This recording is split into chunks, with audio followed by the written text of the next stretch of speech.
3 armed men stormed into my home, claiming they had the right to arrest me over a fence. Of all things, they came in screaming, weapons drawn, shouting threats, and waving around what they pretended were badges of authority. But what these imposters didn't realize was that they'd just made the worst mistake of their lives. They had no clue who they were messing with. What began as a peaceful morning tending to my tomato plants quickly spiraled into one of the most intense showdowns I've ever experienced. They assumed I was just some harmless old man. That assumption is going to cost them dearly. Let me know in the comments where you're tuning in from, because you're about to see exactly what happens when the wrong people target the wrong person. The day had started normally enough on my ranch in Willow Creek, Texas. I was out in the garden Clara and I planted years back, a space filled with memories and quiet dreams of our retirement. The sun had just started to rise, warming the soil beneath my feet, while the faint sound of cattle settling into their day drifted through the air. Then I noticed that black SUV, unmarked and parked across from my gate. It had been there for 3 days straight, and something about it rubbed me the wrong way. As a former attorney general, I've developed a strong gut for danger, and every instinct told me the trouble was brewing. The vehicle would show up at 7 in the morning and be gone by 5 in the evening, like someone was watching me. I made a mental note to ask my old friend, Sheriff Tom Brennan, about it later, but first, I had my daily routine to finish. That's when it happened. 3 men wearing generic security uniforms barged in through my front gate like they owned the place. Their stance screamed fake authority, and the leader, a stocky, buzz-cut, mirrored sunglasses, stepped forward, flashing a badge that looked anything but legitimate. "Sir, we're here regarding multiple violations of your homeowners association covenant," he barked, trying to sound official. "Your fence placement and that oak tree are not compliant with community standards. We're authorized to place you under citizen's arrest." It took everything in me not to laugh. Instead, I calmly set down my watering can and turned to face them. Their mismatched uniforms, the nervous way they shifted under my stare, it was clear as day. "These were no real officers, gentlemen," I said, letting the authority of my years in courtroom settle into my voice. "Before we go any further, I'd like to see your credentials. Not just those shiny badges, but proof of licensing and any legal authority you claim to have." That rattled them. The leader hesitated, fumbling for documents he obviously didn't have. Behind him, his 2 partners looked at each other, the fear already creeping in. I pulled out my phone and started recording. Whatever scheme Brenda Whitaker, our HOA's self-declared queen, had cooked up had just backfired in the worst way. See, I spent 30 years serving as Attorney General in this state. I've issued hundreds of arrest warrants. I know exactly what authority looks like, and these men didn't have it. As the reality of their mistake began to sink in, the leader's face drained of color. I stepped forward, keeping my phone steady. "Let me make this simple," I said firmly. "You've got 1 minute to tell me who sent you, because impersonating law enforcement in Texas is a felony, and trespassing with the intent to intimidate, that's another serious charge I'd be happy to help prosecute." They started to back away toward their SUV, their earlier bravado completely gone. One of them made a last-ditch effort, claiming they had HOA authority to enforce rules. I couldn't help but laugh. The HOA has zero power to arrest anyone. Would you care to test that in court? That was all it took. In moments, they were scrambling into their SUV and speeding off. I stood there in my driveway, phone in hand, with solid video evidence of their attempted intimidation. As their vehicle vanished down the road, I noticed movement in the window of the house at the end of the street of Brenda's house. She'd been watching, likely thinking her hired goons would take care of her Nathan problem. What she didn't realize was that she'd just given me everything I needed to put an end to her harassment campaign for good. I went inside and called Tom, knowing I'd need to file an official report. While waiting for him to arrive, I decided to sweep the property, as something I'd been meaning to do ever since the surveillance SUV showed up. Sure enough, there it was, a tiny listening device tucked into the very oak tree Brenda had been complaining about. It had been planted recently, probably during one of her unauthorized inspections. The pieces were coming together. Brenda had orchestrated the whole thing: a surveillance, fake guards, hidden bugs to build a phony case against me using fear and manufactured evidence. What she forgot is that I've spent my career dealing with people who think they're above the law, and I've made it my mission to drag them back down to reality. I carefully removed the listening device using tweezers and saved it as evidence. Clara always believed that justice had a way of finding those who needed it most. Brenda was about to learn just how right Clara was. Some retired attorney generals never really retire. We just become more selective about the fights we choose to take on. And as I watched Brenda's silhouette disappear behind that window,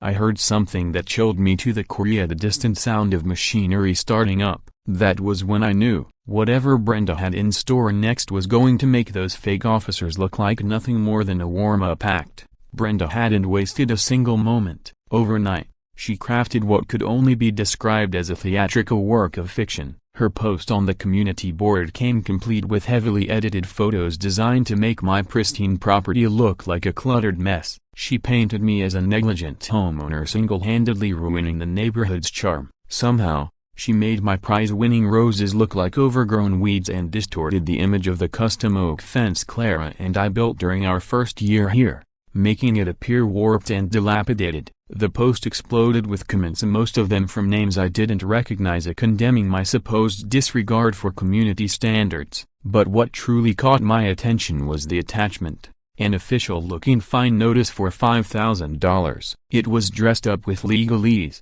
fake case numbers, and a payment deadline, all under the guise of community standards enforcement. I'll give Brenda these, she had flair. The document looked legitimate to the untrained eye, complete with a mock letterhead and legal-sounding terms. But I had reviewed thousands of real legal documents over my career, and this one raised more red flags than a Soviet parade. The font was inconsistent, the wording was a mess, and most laughably it was signed by someone claiming to be a community standards enforcement officer, a title that doesn't even exist under Texas whole law.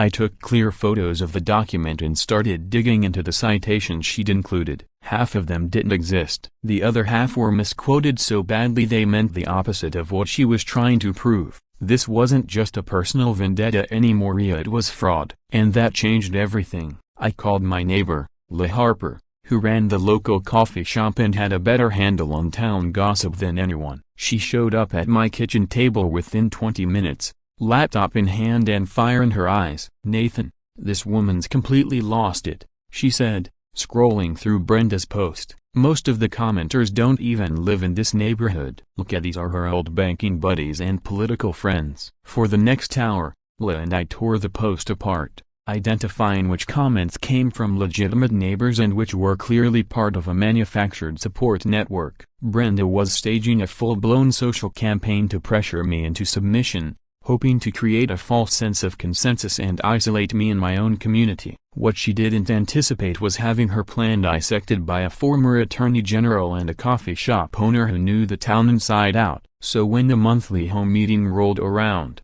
the timing couldn't have been better. Usually, only about 15 residents bothered to show up. This time, the community center was packed at close to 50 people, all buzzing about the so-called Nathan situation. Brenda sat front and center, radiating smugness and flanked by her usual circle of allies and a few unfamiliar faces. She opened the meeting with the energy of someone preparing for a victory lap. "As many of you are aware," she began, scanning the room until her eyes locked on mine, "we're facing a serious issue regarding property maintenance that threatens the integrity and reputation of our neighborhood." Her supporters murmured in agreement. The neutral faces looked more uneasy, as if realizing this meeting was veering into unfamiliar territory. I waited patiently through her speech about community standards and the need for aesthetic uniformity. Then I stood. The room went silent. I walked to the front and connected my phone to the projector. "Before we go any further," I said,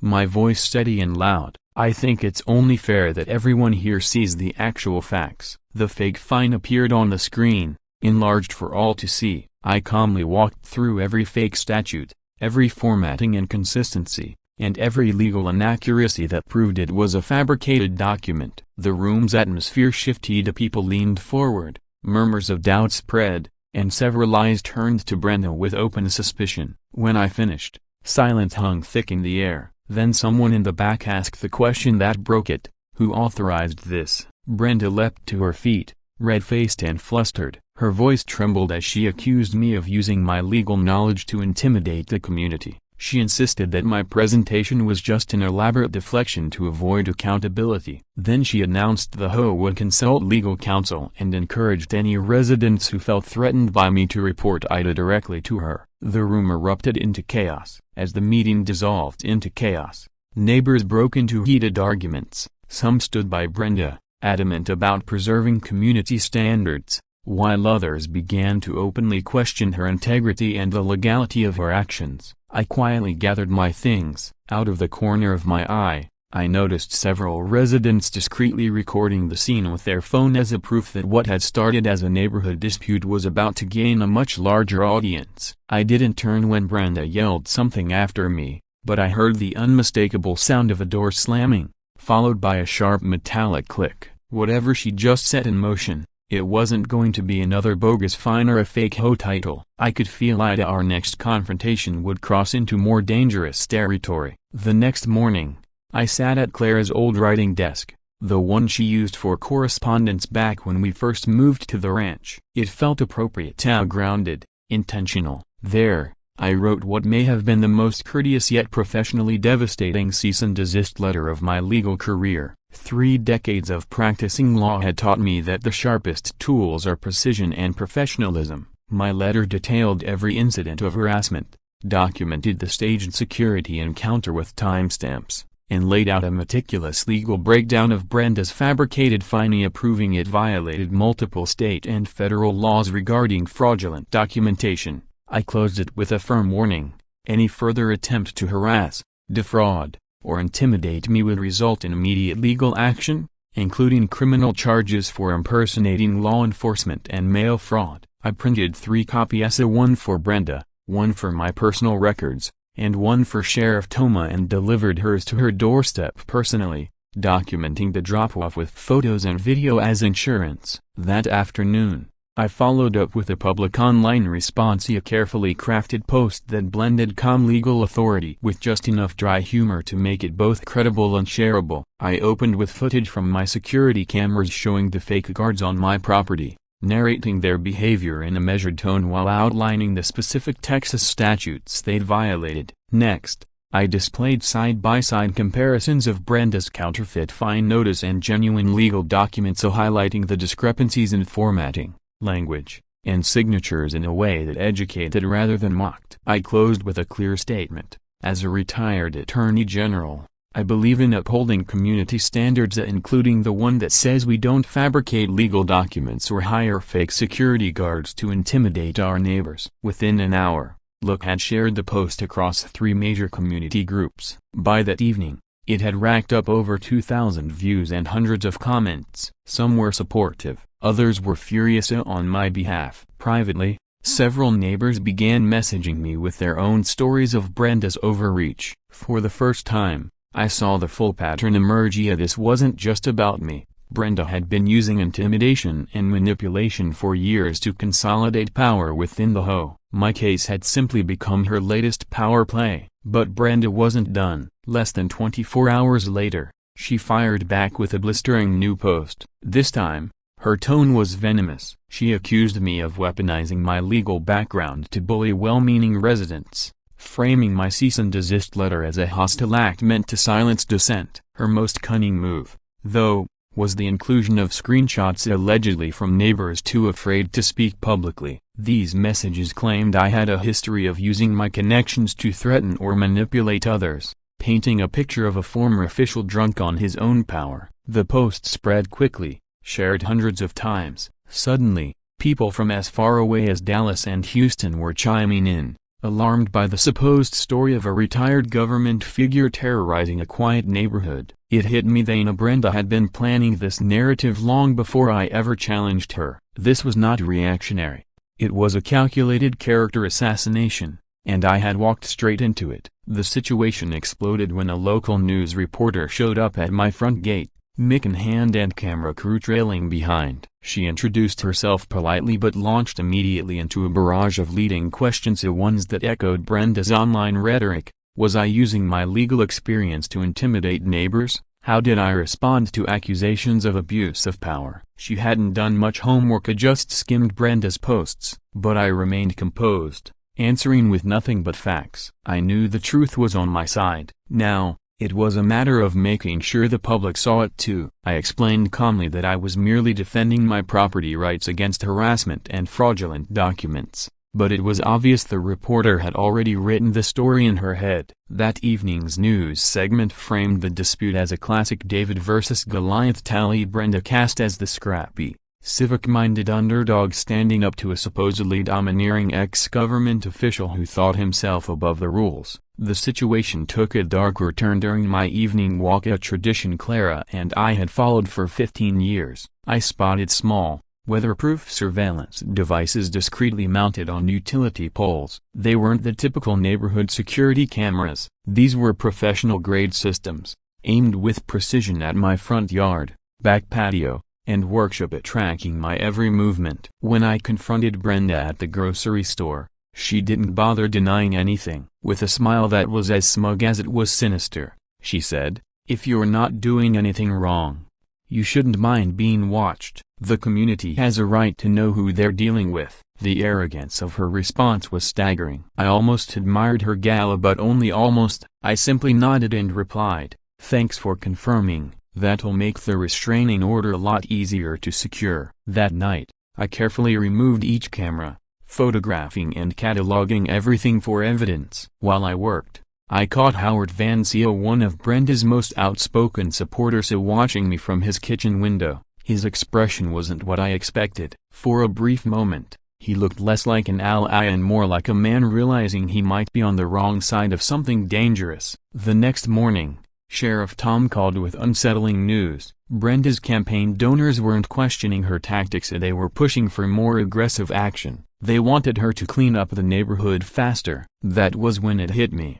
This wasn't just an overbearing HOA president. Brenda was backed by people with influence, expecting results. I had a sick feeling that everything up to now had just been a prelude. Sure enough, the defamation lawsuit arrived on Tuesday. The process server looked almost sheepish as he handed over the papers, clearly aware of how absurd the case was. Brenda had hired a low-rent attorney, a personal injury specialist who had never handled a defamation suit in his life. The complaint was a bloated, 27-page mess full of vague, sweeping accusations about my supposed campaign to ruin a beloved community leader, yet it cited no specific false statements. Every claim I'd made was backed by video, documentation, or Brenda's own admissions. Legally, it was laughable, but the timing was strategic. The county fair was that weekend, and I had a hunch Brenda would seize the moment for maximum visibility. I was right. When I arrived at the fairgrounds Saturday morning,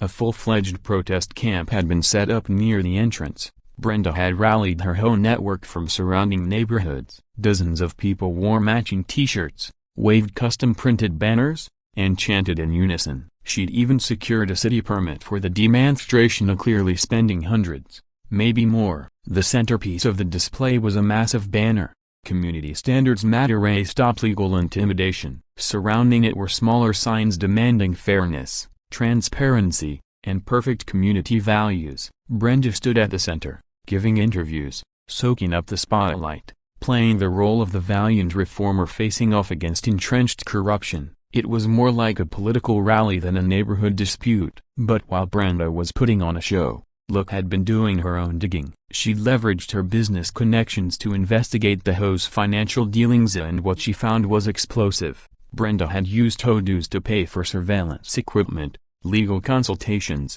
and even the fake security guards. More damning still, her campaign had been secretly funded by a real estate development company with plans to buy up and redevelop homes in the area, including mine. La obtained email exchanges between Brenda and the developers, outlining strategies for pressuring owners to sell at reduced prices. It wasn't just overreach, it was a coordinated effort to displace residents and profit from the turnover. Brenda wasn't a grassroots activist. She was a front for gentrification. I didn't confront the protest directly. Instead, I set up a small table near the food vendors, displaying copies of the documents Look had uncovered, along with photos of the illegal surveillance equipment and footage of the fake guards. A simple sign read, The facts about the HOA, you decide. Within an hour, people were flocking to the table asking questions about HOA overreach, property rights, and the legality of Brenda's actions. Many were homeowners from other communities, with their own stories of being bullied by unchecked HOA boards. And suddenly, the tide began to turn. The tide truly began to turn when ferrygoers started snapping photos of the documents on my table and posting them online. Almost immediately, Brenda's carefully constructed narrative just 50 yards away began to unravel. Her supporters trickled over at first to argue, but soon enough, curiosity replaced confrontation. They began asking real questions about the evidence laid out in front of them. The most striking moment came when Howard Vance approached. It was obvious he'd been sent to gather information, but what began as reconnaissance turned into a 20-minute conversation. As I walked him through the HOA documents and development ties, I could see his expression shift from loyalty to doubt, then to deep concern. When he finally returned to Brenda's group, his posture was different. His confidence dimmed, replaced by unease. He wasn't the only one. Protesters who initially came to challenge me left looking rattled. Some even stayed behind, engaging others in hushed, heated debates about what they just learned. Then Brenda stormed over, flanked by her two most loyal allies and a local news crew she'd clearly tipped off. She made a dramatic entrance. "This is exactly what I've been warning people about," she announced, loud enough for the surrounding crowd to hear, using legal jargon to confuse and intimidate decent folks. Her voice was theatrical, but her eyes betrayed the panic setting in. Her protest was losing ground fast, and she knew it. I remained calm, offering to walk her through the evidence if she found anything unclear. That only made her more agitated. She accused me of condescension, of spreading lies about dedicated volunteers who care about the neighborhood. The breaking point came when someone in the crowd asked her point-blank about the development company donations and the HOA funds. Brenda stumbled at deflecting with a vague comment about complex financial arrangements the average resident didn't need to understand. Phones went up.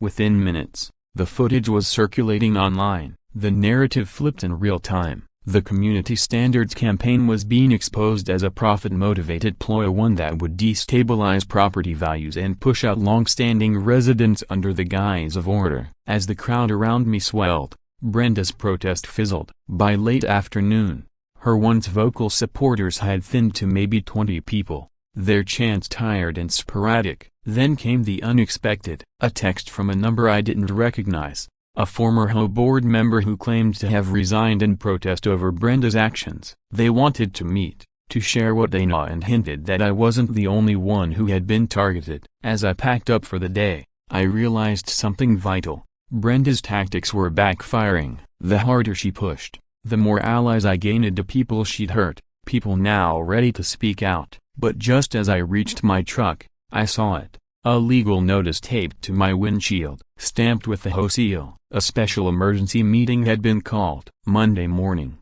9 a.m. sharp. If I wasn't there to defend myself, the vote would proceed without me. My membership and standing in the community hung in the balance. I had 36 hours. That Friday, just when things couldn't seem worse, they did. Brenda released a video, slick, professional, and dangerously misleading. She had spliced together footage of me from public events at the HOA meeting, the fair, even a casual chat with my male monolayered with a voiceover accusing me of arrogance, abuse of power, and intimidation. The audio was manipulated. My explanations of legal procedures were twisted to sound like threats. My calm tone edited to seem smug, domineering. Even footage of me removing illegal surveillance cameras from my own property was reframed to look like I was destroying evidence. It ended with blurred-out neighbors' voices distorted, claiming they feared retaliation if they spoke out against me. The reaction was swift and merciless. Within hours,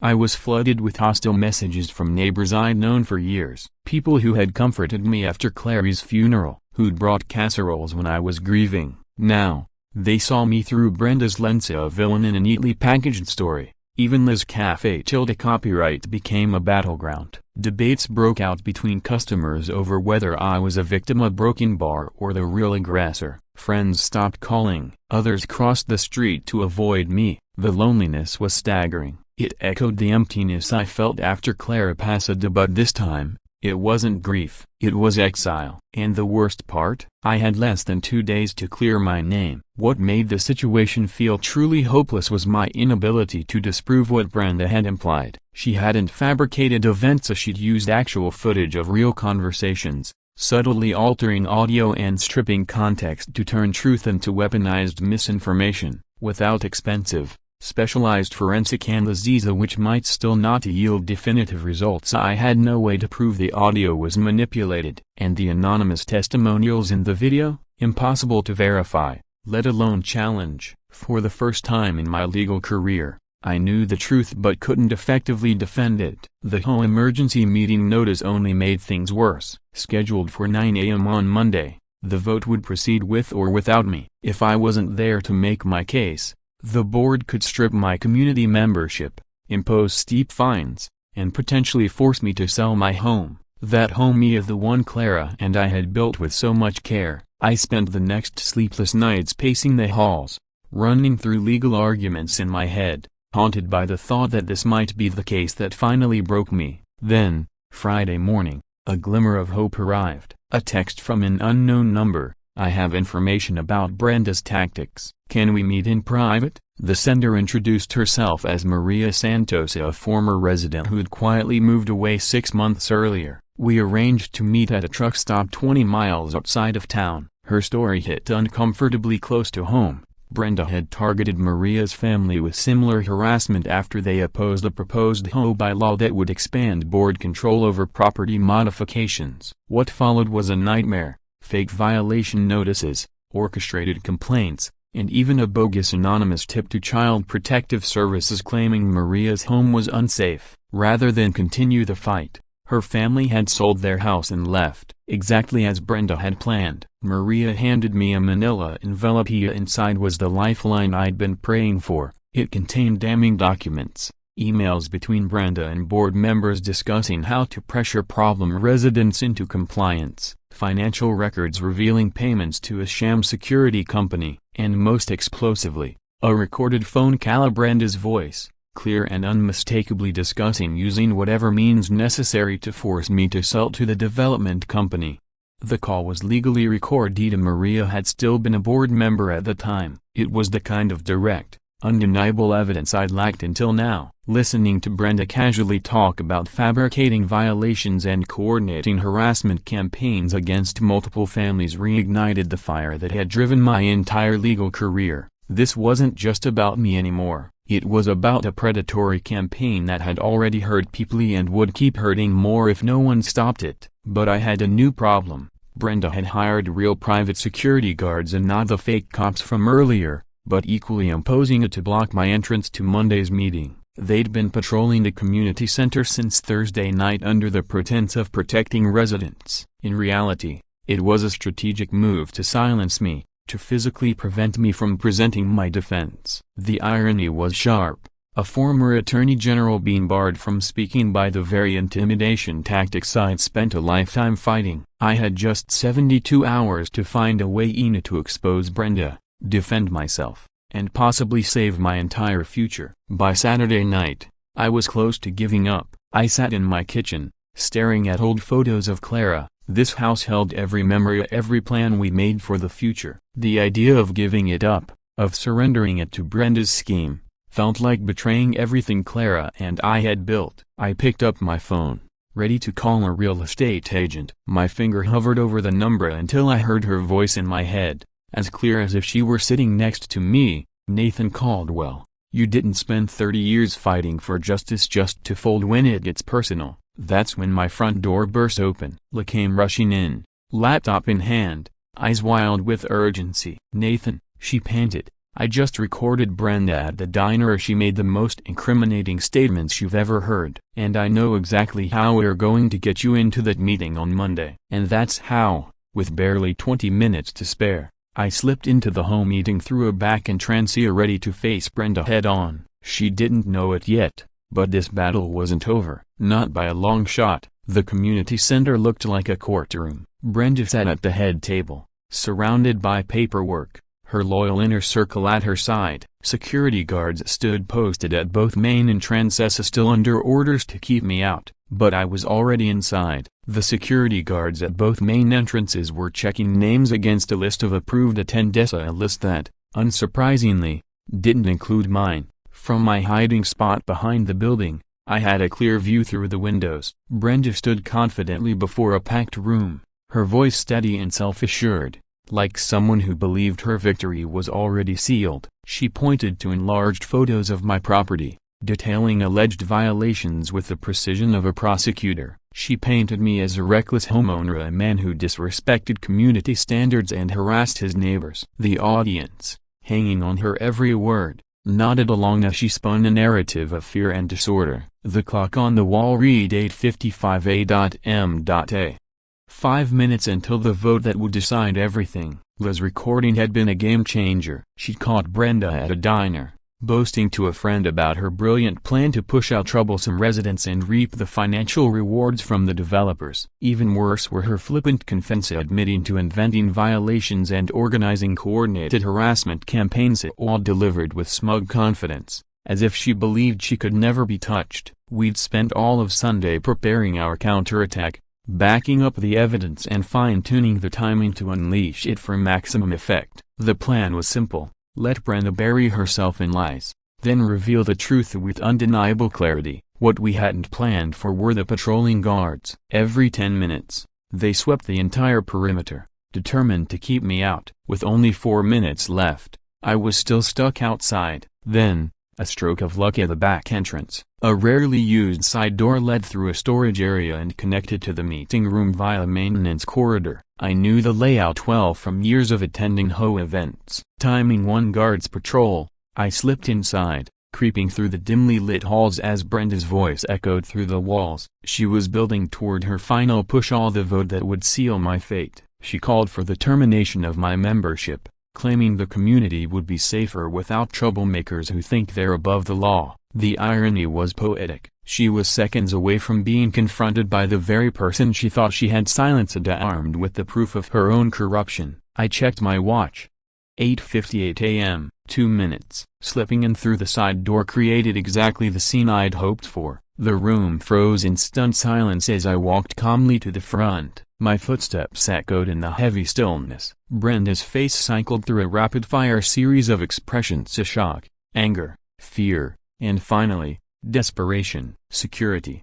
She snapped, but the guards were still outside, clueless that I was now standing just 10 feet from their employer. I set my laptop on the table and connected it to the projector, the same setup I'd once used to reveal her forged legal notices. "Before we vote," I said, my voice steady with courtroom authority, "I think everyone deserves to hear what Mrs. Whitaker really thinks of this community and the people she claims to protect." The digital clock on the wall flashed. 8:59 a.m. 1 minute to spare. Then, Liz recording played, a clear, unmistakable, damning. Brenda's voice filled the room, confidently outlining her harassment tactics, the fabricated violations, and the personal financial incentives she stood to gain. You could hear a pin drop. The crowd listened in stunned disbelief as their elected president spoke casually about driving families out of their homes to line her pockets. But the moment that truly shattered the room came when Brenda's voice laughed and said,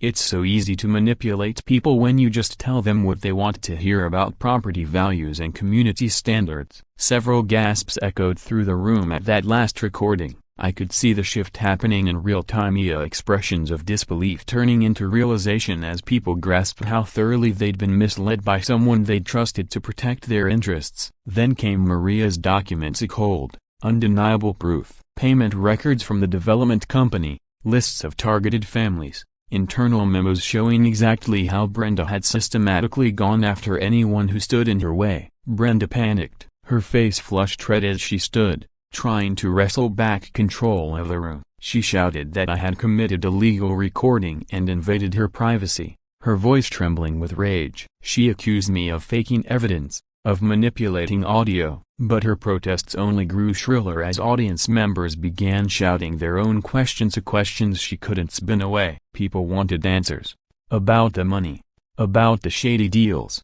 about where the HOA funds had really gone. Even Howard Van Seal, one of her most loyal backers, stood up and demanded to know why he'd never been informed of these financial arrangements. You could see the betrayal written all over his face, and when he admitted that Brenda had promised him a position in her political campaign in exchange for pressuring homeowners, her last remaining credibility collapsed completely. The room erupted into chaos. Neighbors turned on each other, as some still defending Brenda's enforcement of standards, others enraged over the lies and corruption now laid bare. Several attendees started live-streaming the confrontation, ensuring that everything being screamed would soon be known far beyond our small neighborhood. Brenda made one final, desperate attempt to reassert control. She climbed onto her chair and shouted about legal technicalities, outside agitators, and distorted narratives. But no one was buying it anymore. Watching their once confident leader reduced to wild,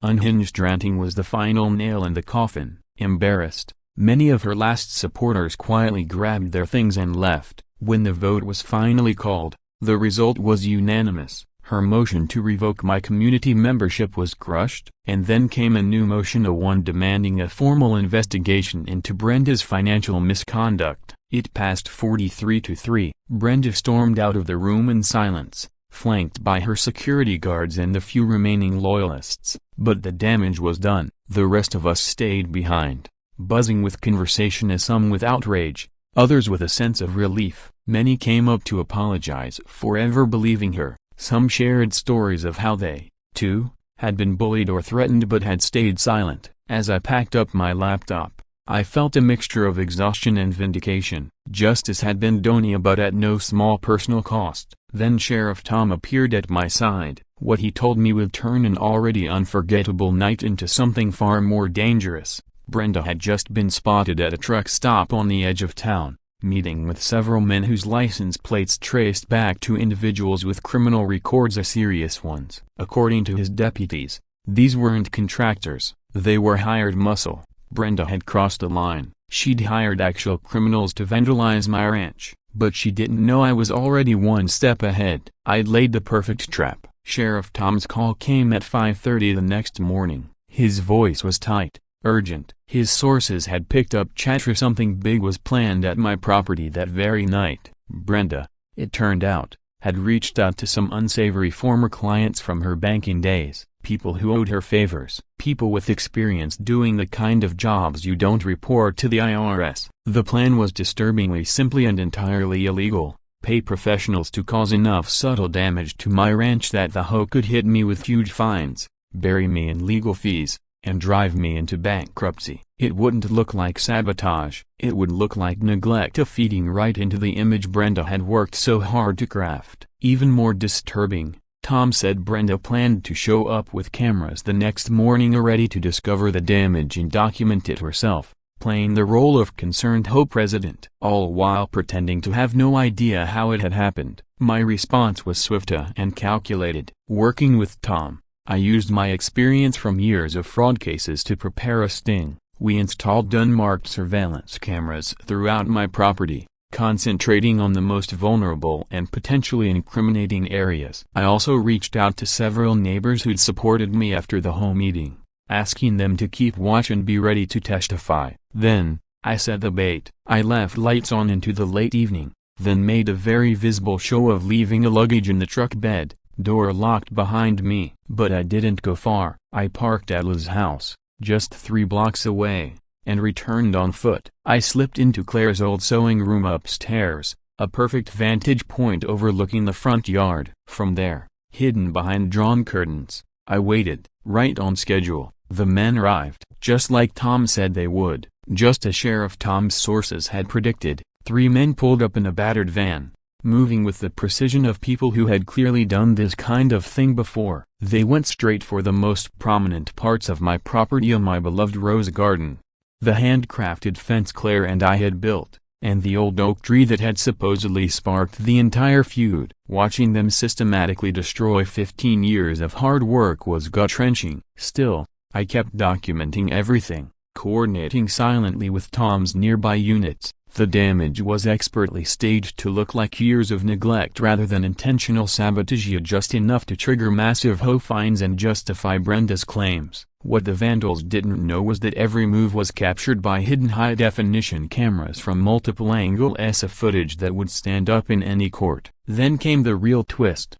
About 20 minutes after the vandals left, Brenda pulled into my driveway. Riding shotgun was Howard Vance, and in tow was a camera crew from the same local news station that had once painted me as a community troublemaker. Brenda clearly expected to find my home empty and abandoned, an easy target. She stepped into the yard, visibly performing for the camera, lamenting the shocking deterioration of my property and pretending to worry about neighborhood property values. What she didn't know was that I had planned for this exact moment. Earlier that day, during a chance encounter at Liz coffee shop, I'd engaged Brenda in a seemingly casual conversation, one where she made several damning admissions about her intentions. I had recorded everything with a discreet mic clipped inside my shirt pocket. As she wandered deeper into her charade, I emerged from the house, stepping into the morning light. "Brenda," I said clearly, my voice cutting through the silence, "mind telling me why you're on my property at 6 in the morning with a news crew while documenting damage that happened less than half an hour after your hired goons finished their job?" Her expression froze in real time,